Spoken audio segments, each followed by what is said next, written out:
Park Do-hoon wiped down the counter for the third time that night. The diplomatic dining hall was almost empty now. Most of the human staff had gone home hours ago, and only a few aliens remained, eating in silence under the soft blue lights. He liked the night shift. It was quiet. No politicians arguing over trade deals. No reporters trying to sneak past security. Just him, the kitchen, and the strange visitors from distant stars who preferred to eat when no one was watching. The Seoul Interstellar Embassy had opened 3 years ago, in 2187. Humanity had made first contact with 7 different alien species since then, and Do-hoon had learned to cook for all of them. The Voraks liked their food alive and moving. The Thelians needed everything frozen solid. The Gelmori ate only gases, which meant Do-hoon had to learn how to cook smoke. But the Lunari were different. They came from Ethra, a crystalline moon that orbited a gas giant 12 light-years away. Their bodies were tall and thin, almost like glass sculptures that had learned to walk. Their skin was pale and slightly transparent, and beneath it, soft lights pulsed in patterns that served as their language. Blue meant calm. Red meant anger. White meant formal speech. They never showed gold. Do-hoon had read that gold was forbidden among them. It meant something shameful, something broken. He did not know what. The Lunari diplomat named Vela came to the dining hall every night at exactly midnight. She always sat at the same table in the corner, far from the windows, far from everyone else. She never spoke to anyone. She never looked at anyone. She simply sat, stared at her nutrient paste, and left without eating. Do-hoon had watched her for 3 weeks now. Tonight, he decided to do something about it. He walked over to her table, carrying a small tray. Vela did not look up. Her light pulsed a steady, cold blue. "You never eat," Do-hoon said. "I do not require your food," Vela replied. Her voice was strange, like wind passing through crystal. Lunari absorb nutrients through light synthesis. The paste is a formality for diplomatic functions. "Then why do you come here every night?" Vela paused. For a moment, her light flickered, just slightly. Then it returned to blue. Do-hoon set the tray down on her table. On it was a small bowl, no bigger than his palm. Inside the bowl was rice, but not ordinary rice. He had spent 2 weeks preparing this. The grains were infused with bioluminescent algae from the southern seas, and they glowed with a soft, pulsing light. Blue fading to green, fading to white, fading back to blue. Vela stared at it. "I read that your people taste through light wavelengths," Do-hoon said. "Different colors, different flavors. I thought maybe you were tired of the same paste every night. So I made something different." 2. Vela did not move. She did not speak. She simply stared at the glowing rice as if it were the strangest thing she had ever seen. "What is this?" she finally asked. "Food," Do-hoon said. "The way I think your people were meant to eat it." Vela looked up at him. Her eyes were silver, with no pupils, no iris, just smooth, reflective surfaces that showed Do-hoon his own face looking back at him. "No human has ever done this before," she said. "I know. Why would you?" Do-hoon shrugged. "You looked lonely." Something changed in Vela's light. It was small, barely noticeable. A tiny flicker of something warmer beneath the blue. But then, it was gone. And her expression hardened. "Your attempt is physiologically irrelevant," she said. "I do not experience loneliness. Lunari do not have such weaknesses." She stood up, leaving the bowl untouched, and walked toward the exit. Do-hoon watched her go. He should have felt embarrassed. He should have felt stupid for trying. But instead, he smiled, because he had seen that flicker, that tiny, golden flicker. The next night, Do-hoon prepared another dish. This time, he arranged the glowing rice in a spiral pattern, pulsing in a rhythm he had found in a Lunari cultural database. It was an old pattern, something their ancestors used before they evolved past emotion. A pattern that meant, welcome. He set it at her usual table and went back to the kitchen. At midnight, Vela arrived. She stopped when she saw the bowl. She stood there for a long time, just looking at it. Then, slowly, she sat down. Do-hun watched from the kitchen window as she lifted the bowl to her face. She did not eat the way humans did. Instead, she simply held it close, letting the light wash over her skin. Her own light began to shift, responding to the colors. Blue and green and white, dancing together. When she finished, she set the bowl down and looked toward the kitchen. Do-hun raised his hand in a small wave. Vela did not wave back. But she did not leave immediately either. She sat there for another hour, her light pulsing in patterns Do-hun could not read. When she finally left, the bowl was empty.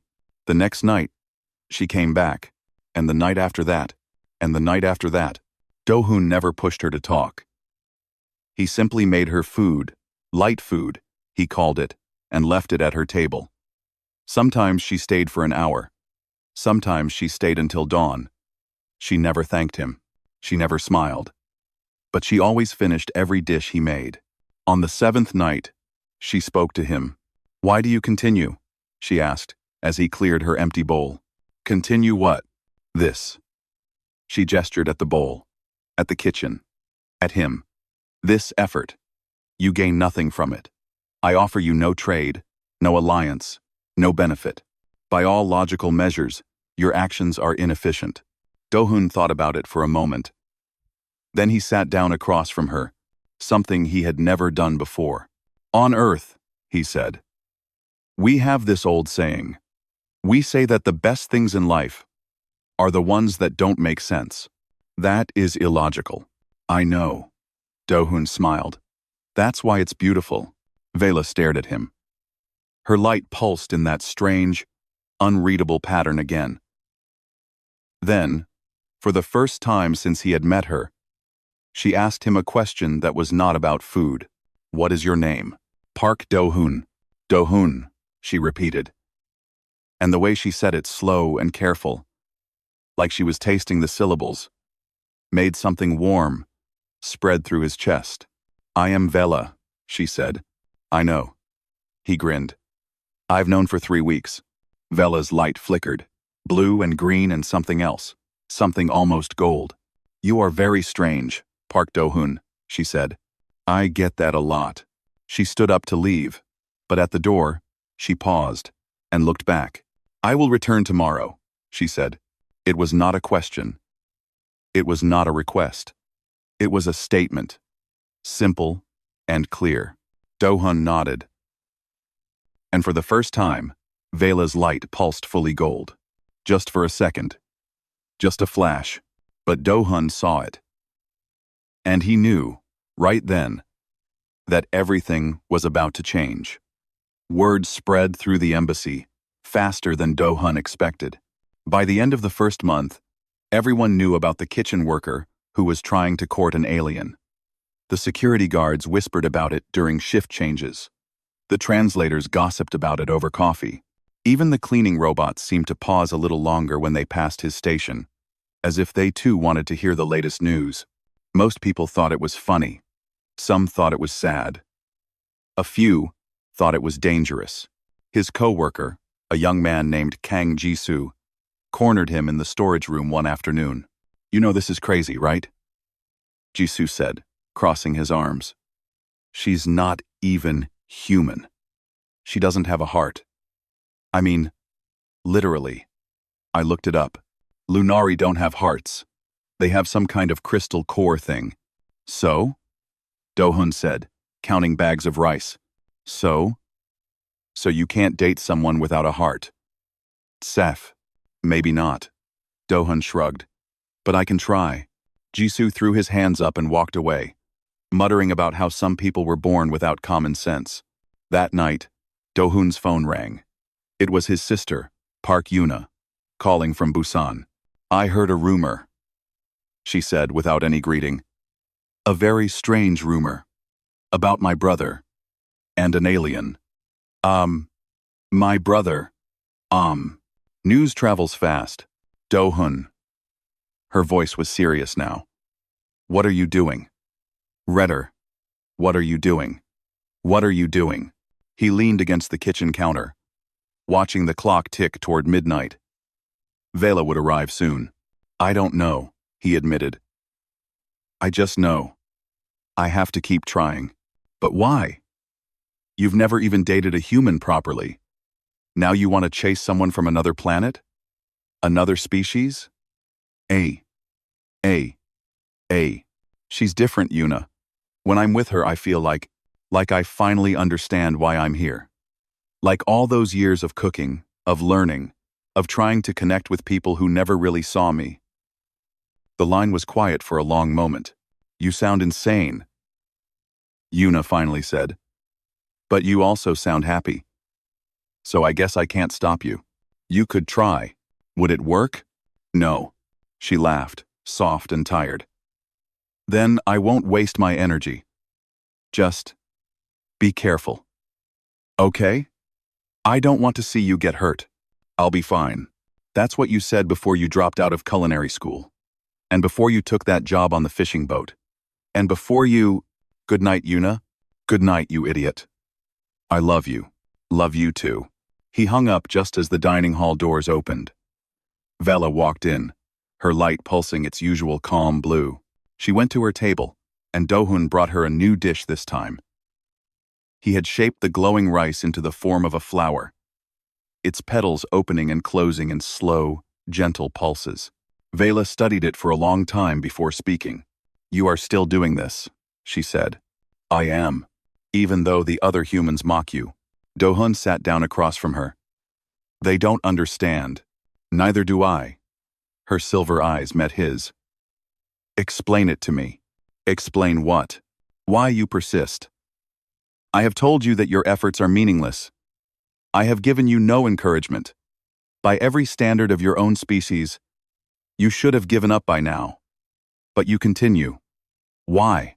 Do-hun thought carefully before answering. On Earth, he said, there's this thing called hope.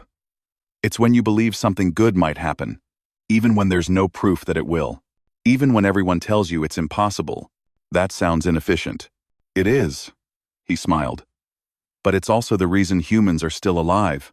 We survived ice ages and plagues and wars, not because we were the strongest or the smartest, but because we never stopped hoping. We never stopped believing that tomorrow could be better than today. Vela's light flickered in that strange pattern again. Do-hun had started to recognize it now. It appeared whenever she was processing something new, something that did not fit into her understanding of the universe. Your species confuses me, she said. We confuse ourselves too. That's part of the fun. She did not respond to that. Instead, she reached into her robe and pulled out a small object. It was the sand jar the gift Do-hun had left at her door 2 weeks ago. A glass container filled with fine silver sand that formed patterns when sound moved through it. You returned this, she said. You returned it first. I did. She set it on the table between them. But I kept it. I told myself it was for scientific study. But that was not true. She paused, her light dimming slightly. I kept it because it reminded me of you. Do-hun's heart beat faster. And is that a bad thing? I do not know. Her voice was quieter now. Among my people, attachment is considered a flaw, a defect in our evolution. We removed it from ourselves long ago, the way you might remove a disease, but you still feel something. I feel static. She touched her chest, where a human heart would be. Interference. When I am near you, my thoughts become unclear. My light responds in ways I cannot control. It is as if some part of me is trying to remember something I was never supposed to know.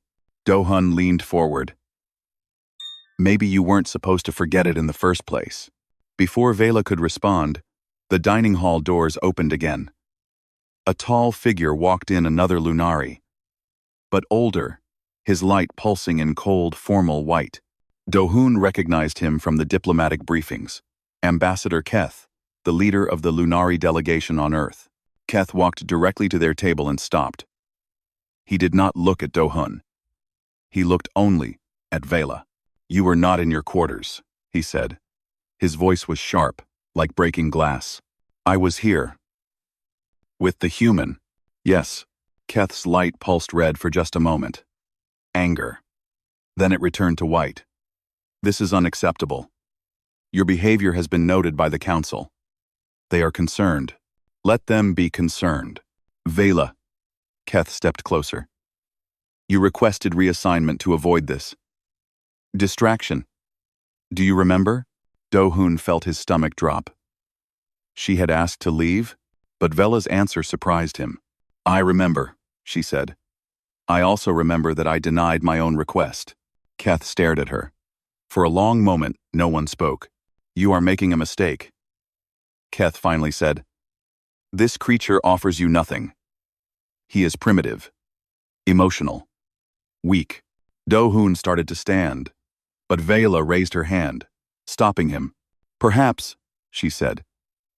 "Or perhaps he is something your council cannot understand. Something none of us expected." "And what is that?" Vela looked at Do-hoon. Her light pulsed gold again, just for a second, before she turned back to Keth. "Something new," she said. Keth said nothing more. He turned and walked away, his light burning cold white all the way out the door. When he was gone, Do-hoon let out a breath he did not know he had been holding. "That was intense," he said. "Yes." Vela picked up the sand jar and held it to the light. "He will report this to the council. They will try to stop us."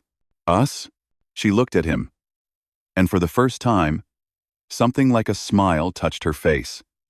It was small, barely visible, more like a softening of her crystal features than an actual expression. But it was there.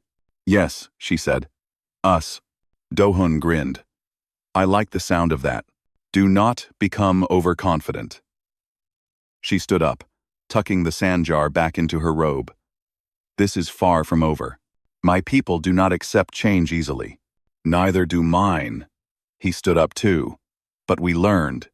Eventually, Vela moved toward the door, then paused. She looked back at him one more time. "Tomorrow," she said, "I would like to learn more about this thing you call hope." "Tomorrow," Do-hoon promised. "I'll teach you everything I know." She nodded once, her light glowing soft gold, and disappeared into the night. Do-hoon stood there for a long time after she left, smiling at the empty doorway. They said he could not make an alien fall for him. They said it was impossible. But Do-hoon had never been very good at listening to what people said. The questions started slowly, like water finding cracks in stone. At first, Vela asked simple things. What did humans eat for breakfast? Why did they sleep lying down instead of standing? What was the purpose of the colorful rectangles they hung on their walls? "Those are paintings," Do-hoon explained one night, showing her images on his phone. "Art. We make them because they're beautiful, but they serve no function. Beauty is the function." Vela stared at the paintings for a long time. Mountains and oceans and faces and flowers. Things that existed in the real world. Captured forever, in color and shape. "My people do not create such things," she said quietly. "We build only what is necessary. Our cities are efficient. Our technology is perfect. But there is nothing in them that exists simply to be beautiful. Does that bother you?" "I never thought about it before." Her light flickered, uncertain. "Now I think about it constantly." As the weeks passed, her questions grew deeper. One night, she asked about crying. "I have seen humans leak water from their eyes," she said. "In the dining hall, in the corridors. Sometimes they do it when they are hurt, but sometimes they do it when nothing bad has happened at all. I do not understand." In flute, in centered, sincere. "I do not understand." In flutely, and flutely. Do-hoon set down his cooking knife and thought about how to explain. "Crying is how we release emotion," he said. When we feel too much sadness, joy, anger, even relief, it has to go somewhere. So it comes out as tears. But why? What purpose does it serve? It helps us heal. When something hurts, crying makes the pain smaller. When something is beautiful, crying lets us feel it more deeply. It connects us to ourselves and to each other. Vela touched her own face, her smooth crystal skin that had never known tears. I cannot do this, she said. My body does not produce this water. Maybe not.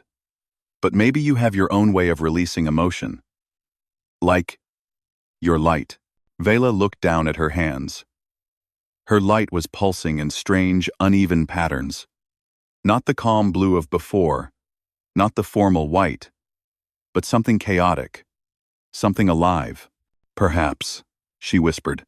Another night, she asked about hands. She had seen humans holding hands everywhere in the corridors, in the gardens, on the benches outside the embassy. Couples, friends, parents, and children. Always touching, always connected. What is the purpose? She asked. Your hands are tools for work. Why use them to touch each other when no work is being done? Do-hoon smiled and held out his hand, palm up. May I show you? Vela hesitated. Among Lunari, physical contact was rare. Their crystal skin transmitted emotional resonance directly, which meant touching another person, meant feeling everything they felt. It was considered deeply intimate, almost dangerous. But slowly, carefully, she placed her hand in his. The moment their skin touched, Do-hoon felt something strange. It was like a door opening in his mind, letting in light from somewhere far away. He felt Vela's presence, not her thoughts, exactly, but her essence. The weight of her centuries-old loneliness. The cold, perfect silence of her homeworld. The strict rules that had shaped her entire existence. And underneath all of that, something else. Something warm and uncertain and new. A feeling that did not have a name yet, because she had never been allowed to feel it. When they finally let go, both of them were breathing faster. That, Do-hoon said softly, is why humans hold hands. Vela stared at her palm as if seeing it for the first time. Her light pulsed gold. Not a flicker this time, but a steady, gentle glow. I felt you, she said. Your memories, your warmth, your hope, and I felt you. He smiled. You're not as cold as you pretend to be. Vela, she looked up at him, and for a moment, something broke behind her silver eyes. The mask she had worn her entire life cracked, just a little. My people believe emotion is corruption, she said. A flaw in our evolution that we removed centuries ago. We were taught that feeling is weakness, that attachment is disease. I believed this for 200 years, and now I am not sure what I believe. Her voice trembled slightly. When I am near you, I experience interference, static. My thoughts become unclear. My light responds without my control. She placed her hand over her chest again, over the crystal core that served as her heart. There is something inside me, she continued. Something I was never supposed to have. It grows stronger every day. It makes me question everything I was taught. Everything I am. Do-hoon stepped closer. On Earth, we have a word for that feeling. What is it? Butterflies. Vela frowned. The small flying insects? No, not actual butterflies. He laughed softly. It's a saying. When you care about someone, when you start to fall for them, it feels like there are butterflies in your stomach, fluttering, nervous, exciting. Butterflies. Vela repeated. She seemed to taste the word, rolling it around in her mind. This is a very strange way to describe such a powerful feeling. Humans are strange. I thought we established that. For the first time, Vela made a sound that might have been a laugh. It was short and quiet, more like a chime than a human laugh. But it was real. It was genuine. It was beautiful. "You have changed me, Park Do-hun," she said. "I do not know if that is good or bad. But I know I cannot go back to what I was before. Would you want to?" She thought about it for a long moment. "No," she finally said. They sat together in silence after that, watching the stars through the dining hall windows. Earth's sky was so different from Ethra's, full of clouds and colors, and a moon that glowed silver instead of gold. Vela had always thought it was chaotic, disordered, imperfect. Now she thought it was beautiful. Near dawn, she spoke again. "There is a ceremony on my world," she said. "When a Lunari completes their transition to adulthood, they must speak a vow. They promise to serve logic above all else, to never let emotion cloud their judgment, to remain pure and perfect forever." "Did you take this vow?" "Yes, 200 years ago." She turned to look at him, her silver eyes reflecting the first light of morning. "Tonight, I break it. Are you sure?" "No." Her light pulsed gold, warm and steady. "But I am learning that certainty is not required for courage. That is another thing you have taught me." Do-hun felt his chest tighten with something powerful and unnamed. "Vela," he said, "you know the council won't accept this. Keth already warned you. If they find out how much you've changed, then let them find out." She stood up, her crystal form catching the dawn light and scattering it into 1,000 tiny rainbows. "I am done hiding. I am done pretending to be something I am not." She looked down at him, and in her eyes, he saw something he had never seen before. "Fire. They taught me to be cold," she said. "Perfect. Empty. But you showed me that there is another way. A human way.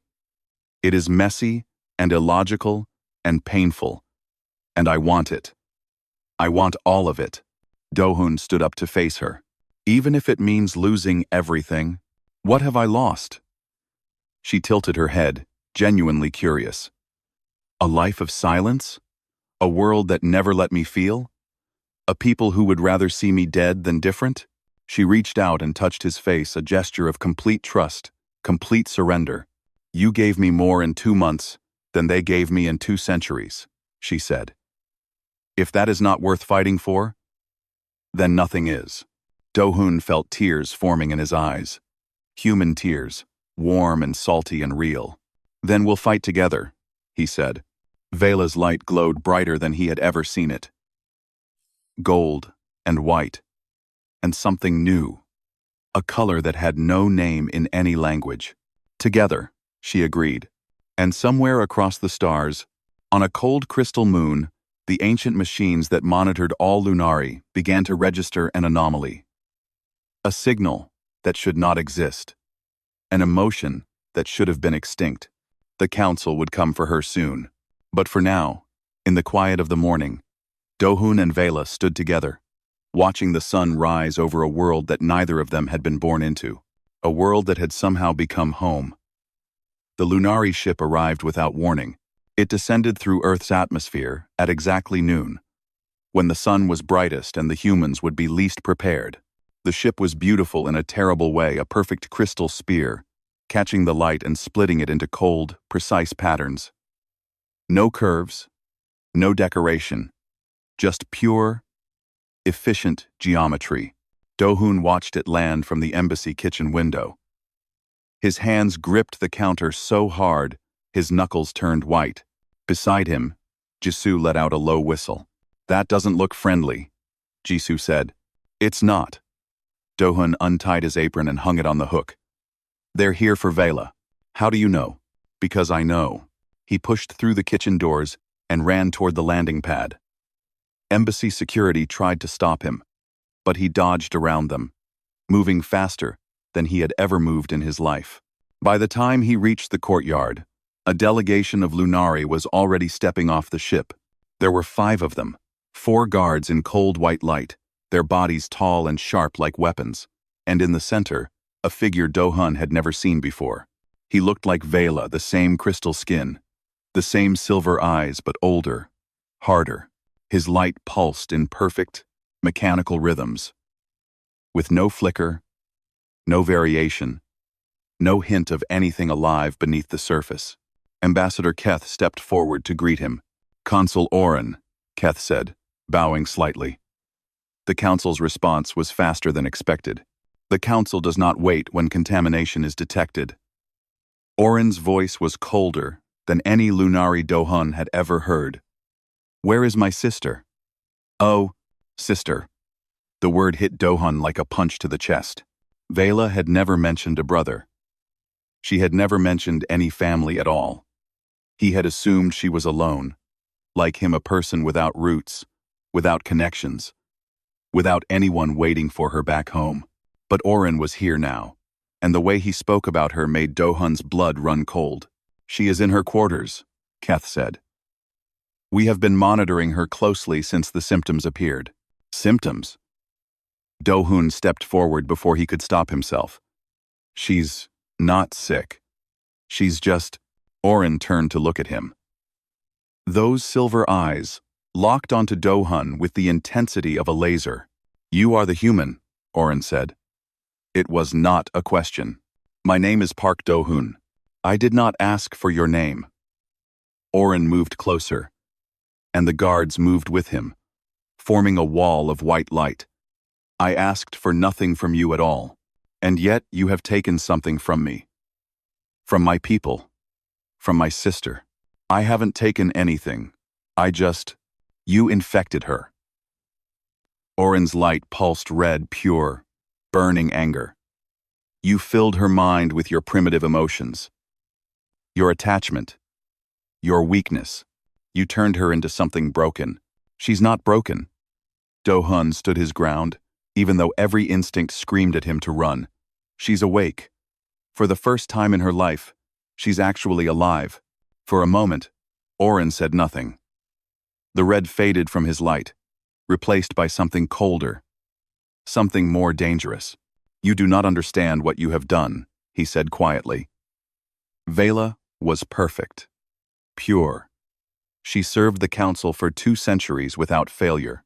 She was meant for great things to lead our people, to guide our expansion across the stars.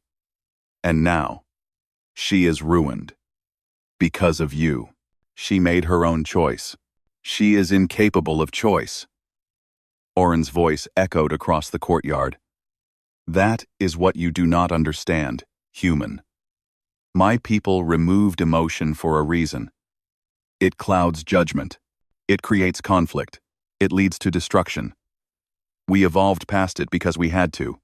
Because the alternative was extinction." He stepped even closer, until his face was inches from Dohun's. "And now you have brought it back. You have reawakened the very disease we spent millennia curing.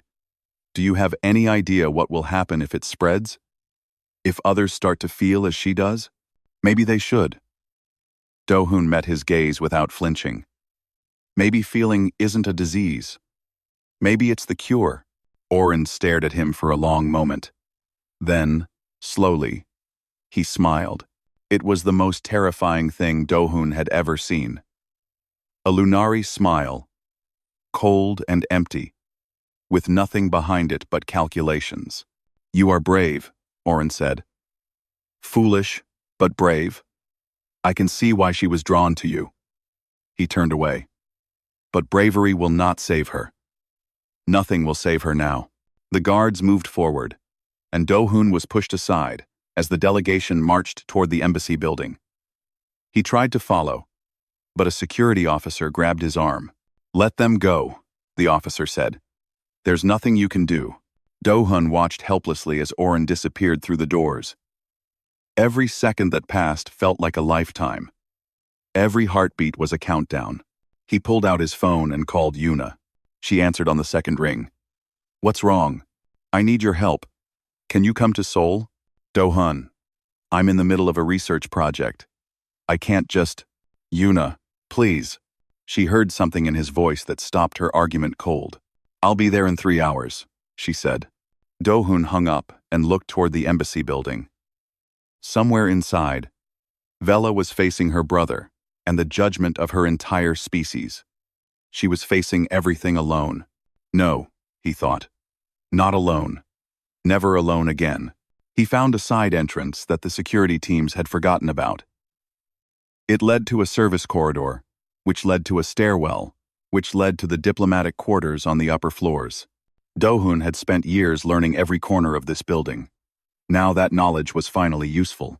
He reached Vela's floor just in time to hear voices through a closed door. The readings are conclusive. That was Oren's voice, cold and clinical. Your crystal core has been contaminated. Emotional resonance markers are present in your light patterns. The damage is severe but not irreversible. I do not consider it damage. Vela's voice, strong, defiant. That is precisely the problem. The contamination has affected your judgment. You no longer perceive your own corruption. 2. Perhaps it is you who cannot perceive clearly, brother. Perhaps you have been blind so long, you have forgotten what sight looks like. A long silence. Then Oren spoke again. His voice, lower now. Do you remember when we were young, Vela? I remember. We were close then. We shared thoughts, experiences. We cared for each other in ways that seem impossible now. You still remember caring. I remember it the way one remembers a fever. A sickness that passed. His voice hardened. And now that sickness has returned in you. The council has authorized me to bring you home. You will undergo correction. The emotional pathways will be removed, and you will be restored to your proper state. And if I refuse, then you will be exiled, permanently. Your name will be erased from our records. You will cease to exist in the eyes of our people. Another silence. Do-hun pressed his ear against the door, barely breathing. Those are my only options? Vela asked. Those are your only options. Then I choose exile. Oren made a sound sharp and sudden, like cracking ice. You would abandon your people, your home, your family? For what? For him? Not for him. Vela's voice was steady, unshaken. For myself. For the first time in 200 years, I am choosing for myself. And I choose to feel. I choose to live, even if it means losing everything else. Do-hun's heart swelled with pride and fear and love all tangled together. Oren spoke one last time, his voice barely a whisper. Then you are already lost. Do-hun heard footsteps approaching the door. He stepped back just as it opened, revealing Oren and his guards. Oren saw him standing there and stopped. For a moment, the two of them just looked at each other. Human and Lunari, brother and rival. Then Oren walked past him without a word, his light burning cold white. Do-hun watched him go. Then he stepped into Vela's room. She was standing by the window, her back to him, her light pulsing in soft, uneven patterns. I heard everything, he said. I know. She did not turn around. Your footsteps are very loud for such a small creature. Despite everything, he smiled. Are you okay? No. She finally turned to face him, and he saw something in her eyes he had never seen before. Fear. Real, honest fear. I am terrified, but I am also free.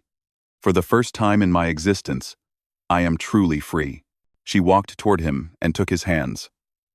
The resonance flowed between them again, her terror, his hope, their shared determination. They will try to stop us, she said. My brother will not accept this. The council will not accept this. I know. It will be difficult, painful. We may not survive it. I know that too. He squeezed her hands. But we'll face it together. Vela's light flickered, uncertain. Then it steadied, glowing, warm gold. Together, she agreed. Outside the window, the crystal ship waited like a promise of what was to come. But inside this room, for just a moment, there was only the two of them, holding on, holding on. Yuna arrived at the embassy exactly 3 hours after Do-hun's call. carrying a bag full of research materials and a look of fierce determination that reminded him of their mother. "Tell me everything," she said, not even stopping to hug him. "Every detail, every word," Do-hoon told her. About the food and the light and the slow awakening. About Oren and the council and the impossible choice Vela now faced. About the exile that waited for her if she refused to be corrected. Yuna listened without interrupting. When he finished, she pulled out her tablet and started typing furiously. "Okay," she said. "I have an idea. It's crazy, but it might work." "What is it?"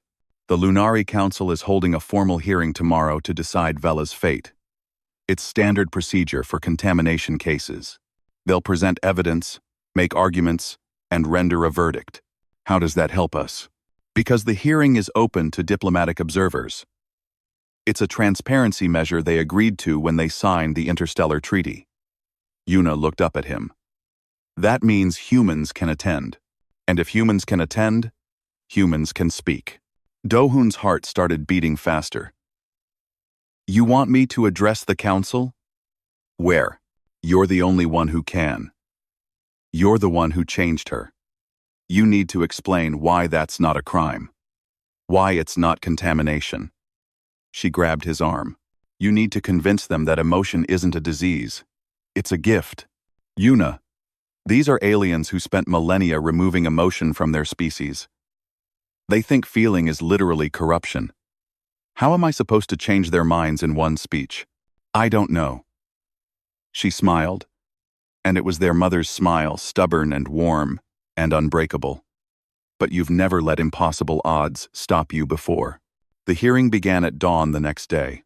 The Lunari had converted one of the embassy's conference rooms into something that looked like a courtroom from another dimension.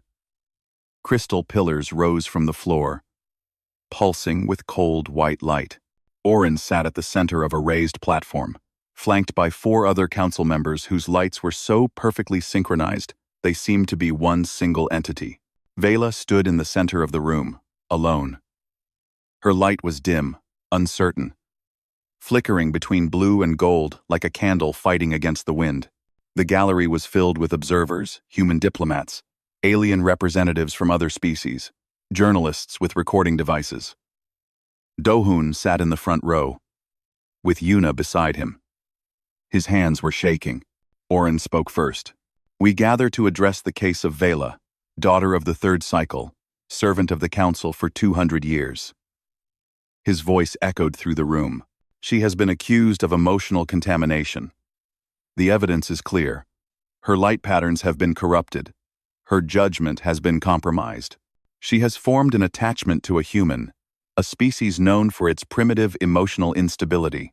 He gestured to a holographic display that showed Vela's light patterns from the past 3 months. The changes were obvious: the flickering gold, the uneven rhythms, the warmth that had crept into her once perfect light. "The council recommends correction," Oren continued. "The emotional pathways in her crystal core will be removed, and she will be restored to her proper state. If she refuses, she will be exiled permanently." He turned to Vela. "Do you have anything to say in your defense?" Vela was silent for a long moment. Then she raised her head and spoke. "I have nothing to say in my defense," she said, "because I do not believe I need defending." A murmur rippled through the gallery. The council members exchanged glances. "You admit to the contamination?" Oren asked. "I admit to changing. But I reject the word contamination. What you call a disease, I call awakening. What you call corruption, I call growth." "Growth." One of the other council members spoke for the first time. "You call the destruction of your own perfection growth?" "Yes." Vela's light pulsed brighter. "Because perfection is not the same as being alive. For 200 years, I served the council without question. I followed every rule. I suppressed every instinct.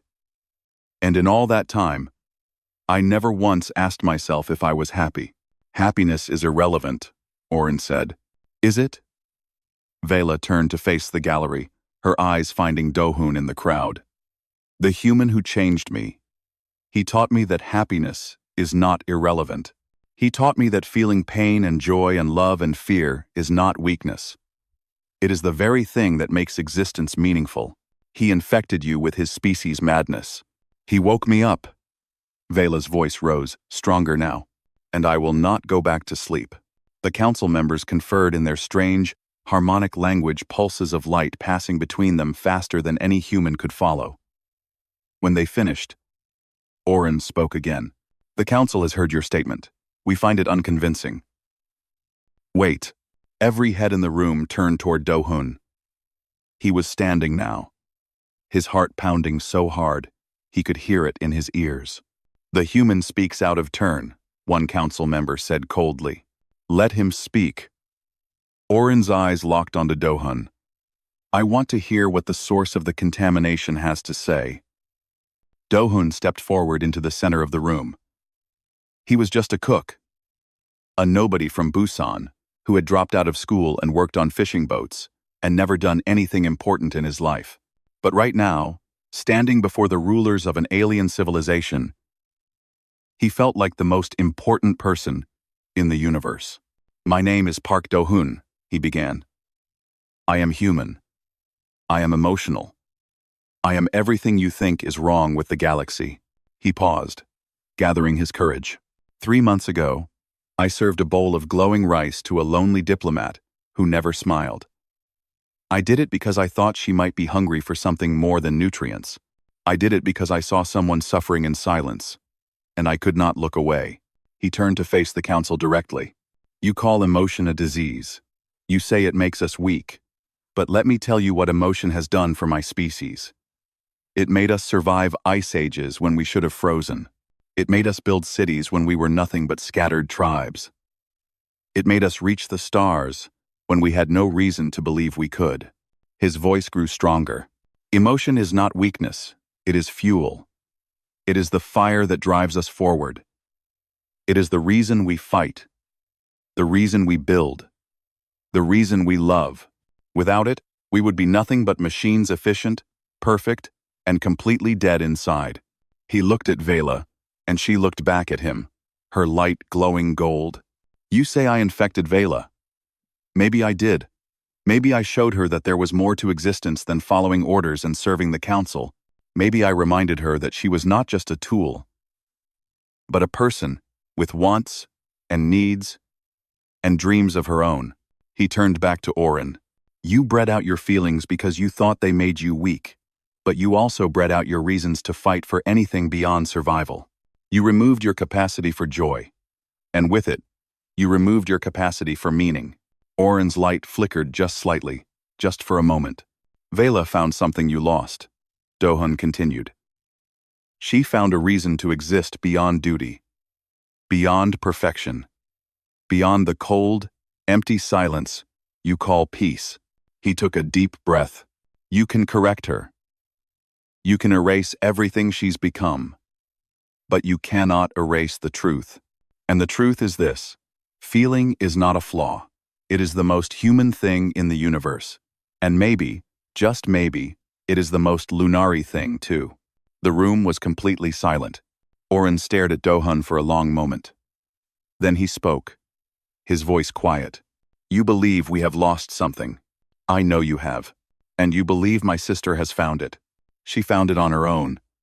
I just showed her where to look. Oren turned to Vela. His light was no longer pure white. Something else was flickering beneath the surface. Something old and buried and almost forgotten. Sister, he said. Is what he says true? Vela stepped forward. For the first time since the hearing began, she used human words instead of lunary harmonics, actual speech, shaped by breath and tongue. He did not infect me, she said. He woke me. Her voice was clear and strong, echoing through the silent room. And I will never sleep again. The council members conferred once more. The lights between them pulsed faster, more chaotic than before. The council will adjourn to consider this. Unexpected development, he said. A decision will be rendered At sundown, the room began to empty, but Oren did not move. He stood on the platform, staring at his sister, his light flickering in patterns Dohun had never seen before.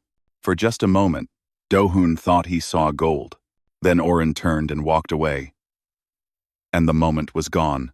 But the seed had been planted, and sometimes that was all it took. The hours between the hearing and sundown were the longest of Dohun's life. He sat in the embassy garden with Vela, neither of them speaking. There was nothing left to say. The words had all been spoken. Now there was only waiting. Yuna brought them food, actual human food. Not the glowing light dishes Dohun usually made. Rice and soup and kimchi, the kind their mother used to make when they were children. Comfort food. Memory food. You did good in there, Yuna said, sitting down beside them. Really good. It doesn't matter if I did good, Dohun replied. It only matters if it worked. It mattered. Vela's voice was quiet. To me, it mattered. To me, it mattered. She reached out and took his hand. The resonance flowed between them.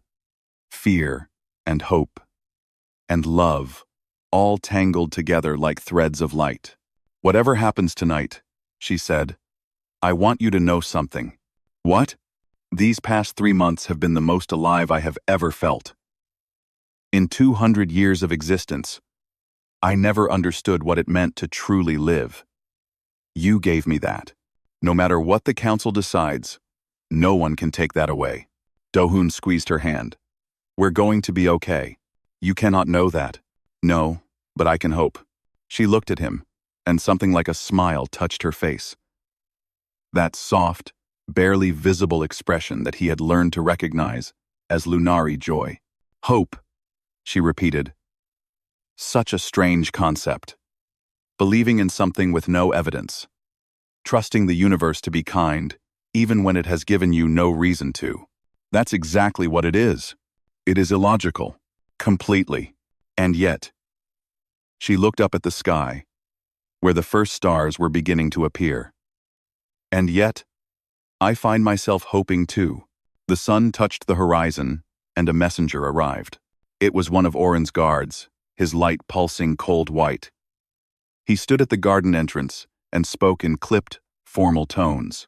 The council has reached a decision. Vela is summoned to hear the verdict. Dohun started to stand, but the guard raised a hand. The human is not permitted to attend. What? Why? The council's deliberation is complete. Your presence is no longer required. Vela squeezed his hand one last time, then let go. Wait for me, she said. Always. She followed the guard across the garden and disappeared into the embassy building. The doors closed behind her with a sound like ice cracking. Dohun sat in the garden with Yuna, watching the stars multiply across the sky. Minutes stretched into hours. The moon rose, fat and silver. The night grew cold. Finally, near midnight, the doors opened again. Vela walked out alone. Her light was dim, flickering in uneven patterns. She crossed the garden slowly, like someone carrying an enormous weight. Dohun ran to meet her. What happened?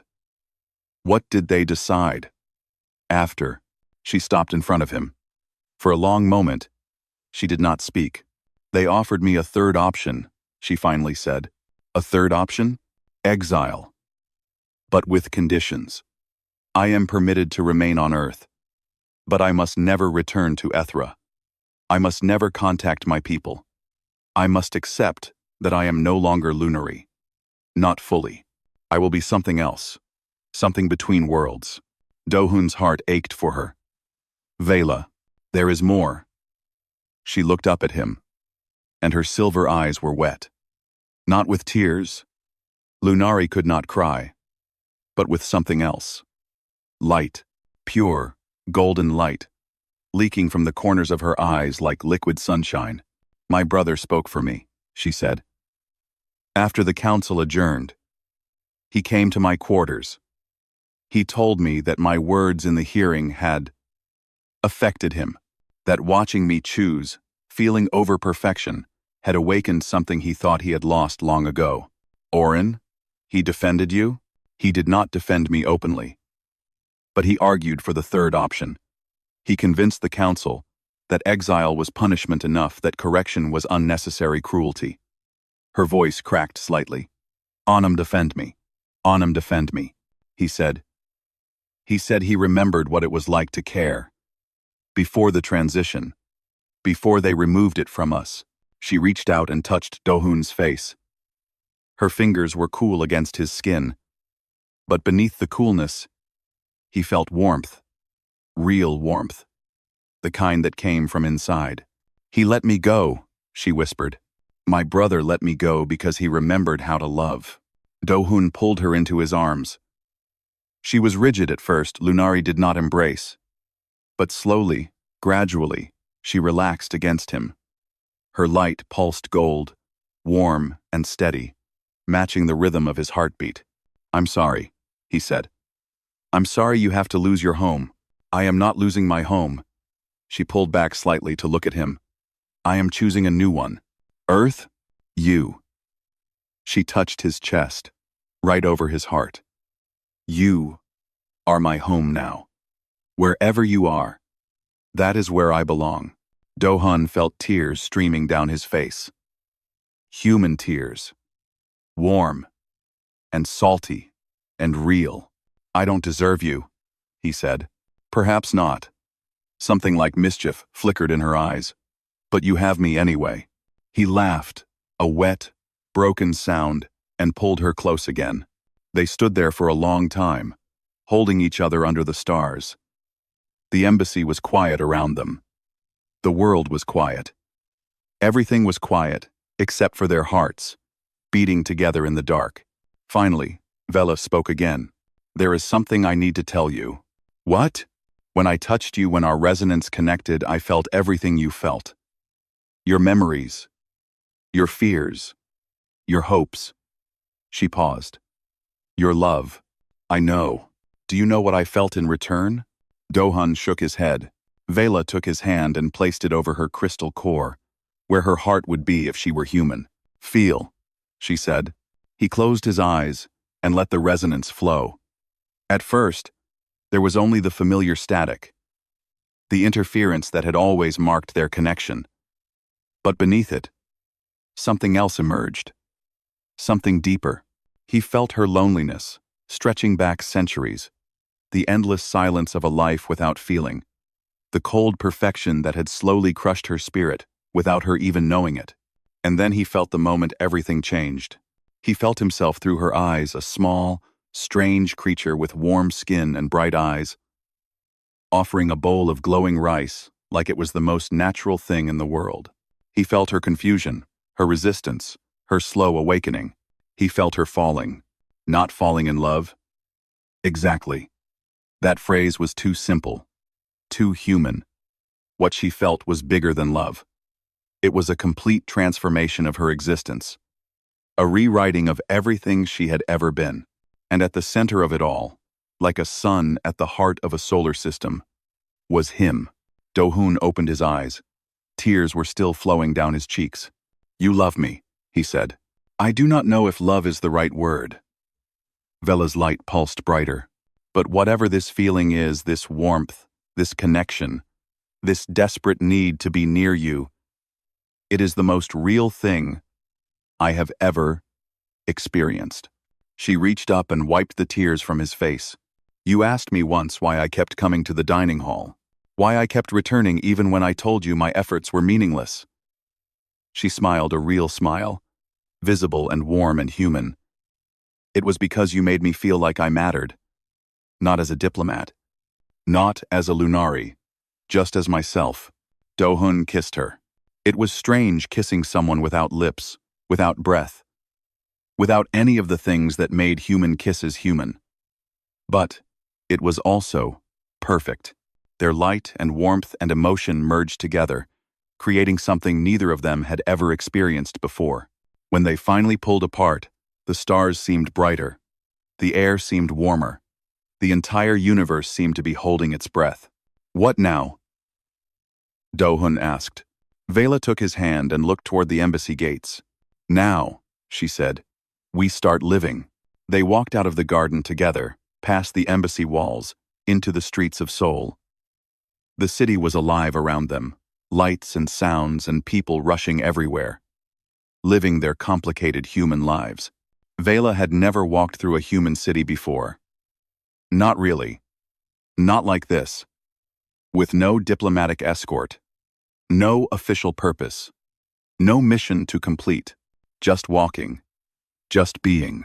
Do-hun led her through narrow streets and wide boulevards, past restaurants and shops and parks where couples sat together under paper lanterns. She watched everything with wide eyes, her light pulsing in constant wonder. It is so chaotic, she said. That's the point. It is so loud. You get used to it.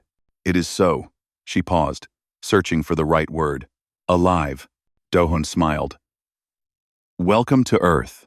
They walked until dawn, exploring the city together, leaving behind everything they had been and stepping into everything they could become.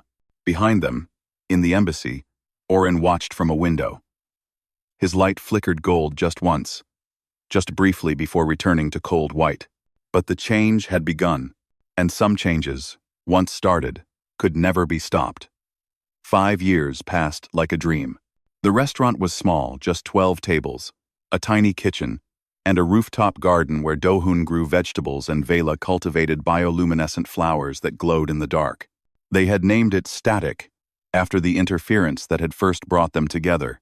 It was famous now, not just in Seoul, but across 3 star systems. People came from everywhere to eat there. Humans and aliens, diplomats and tourists, scientists and artists. They came for the food, which was unlike anything else in the galaxy. Dishes that glowed with light, that hummed with sound, that engaged every sense at once.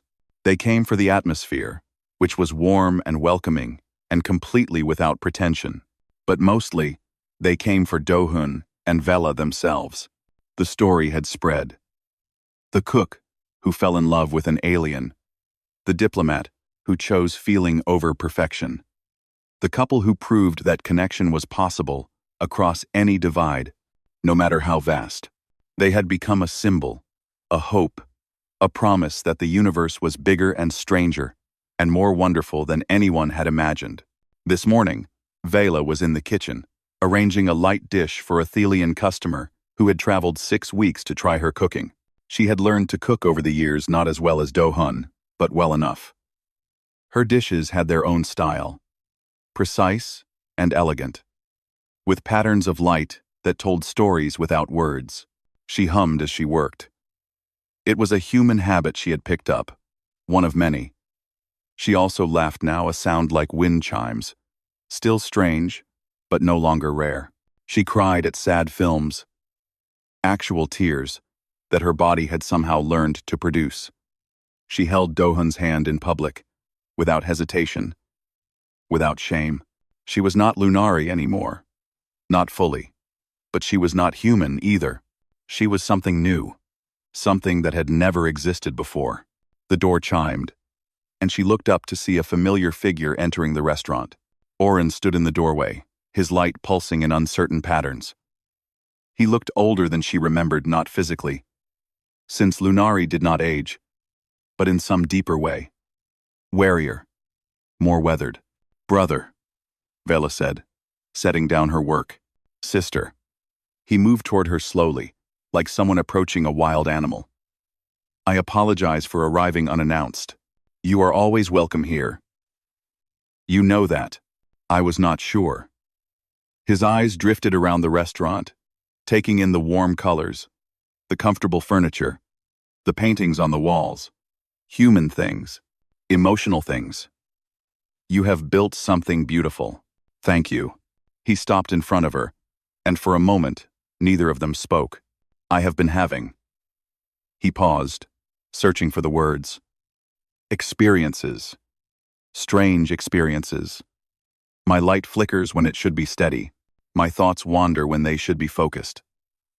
I find myself remembering things I was not supposed to remember. Vela's heart, her crystal core, warm now where it had once been cold ached for him. "You are feeling," she said gently. "Is that what this is?" "Yes, it is." "Uncomfortable. It is at first."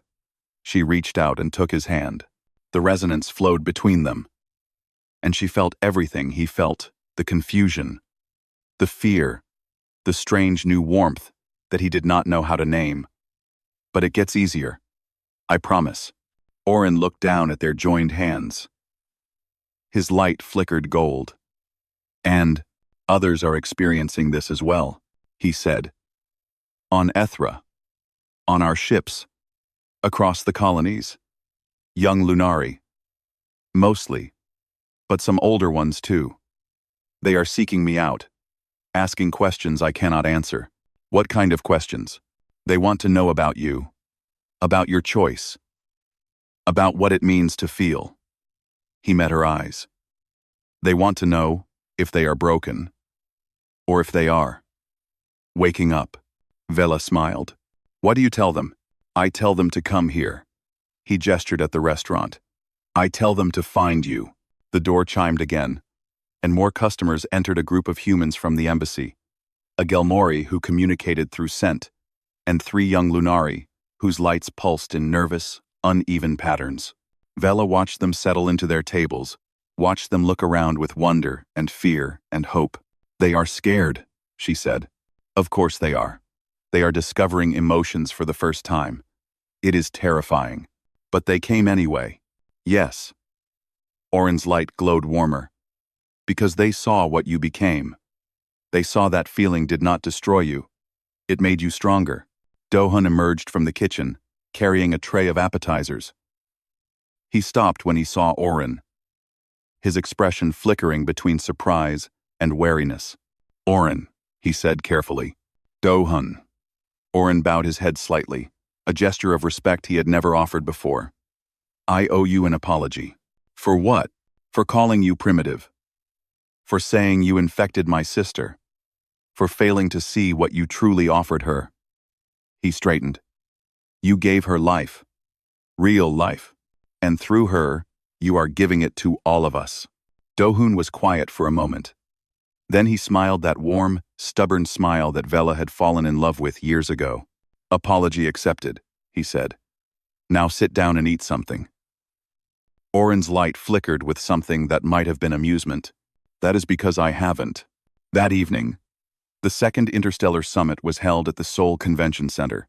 Diplomats from 12 species gathered to discuss trade agreements and border disputes, and all the boring things that kept the galaxy running. But the real event came at the end, during the closing ceremony. Ambassador Han Jiwan, a human diplomat who had worked with Vela years ago, took the stage to deliver the final address.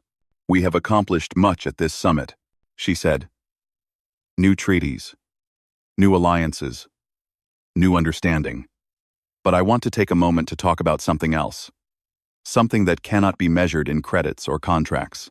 She paused, looking out at the diverse crowd. 5 years ago, a cook at this very embassy did something extraordinary. He saw someone who was hurting, someone who had been taught that feeling was forbidden, and he refused to look away.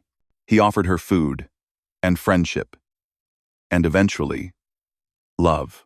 The screens behind her displayed images of Static the restaurant, the customers, Dohun, and Vela, standing together. What he started was more than a romance. It was a revolution. Today, Lunari, across the galaxy, are awakening. They are discovering emotions they were never supposed to have.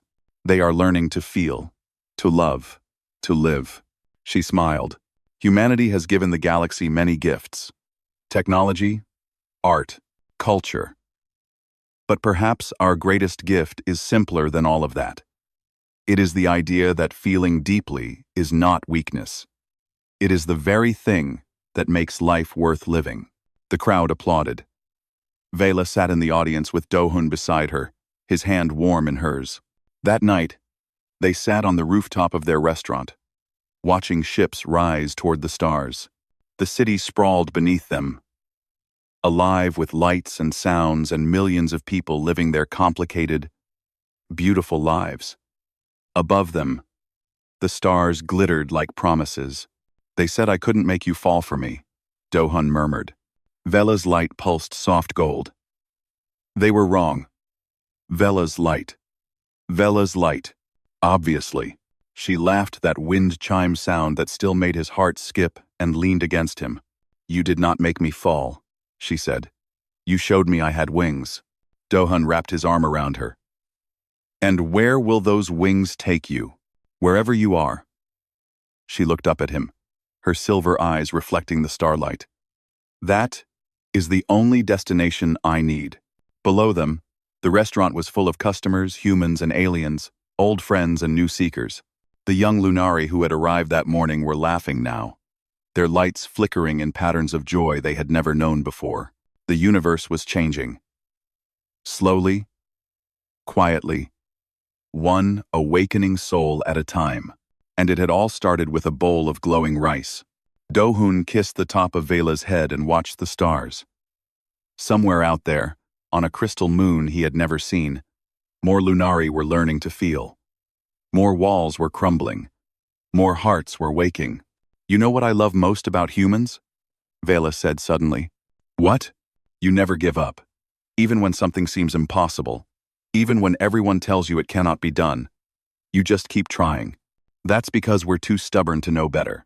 Perhaps, she smiled. Or perhaps you understand something the rest of the galaxy has forgotten. What's that?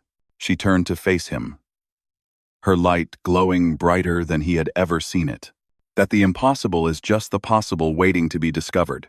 Dohun grinned. That's very poetic for a Lunari. I learned from the best. They sat together until dawn, watching the world wake up, watching the future unfold. They had proven everyone wrong.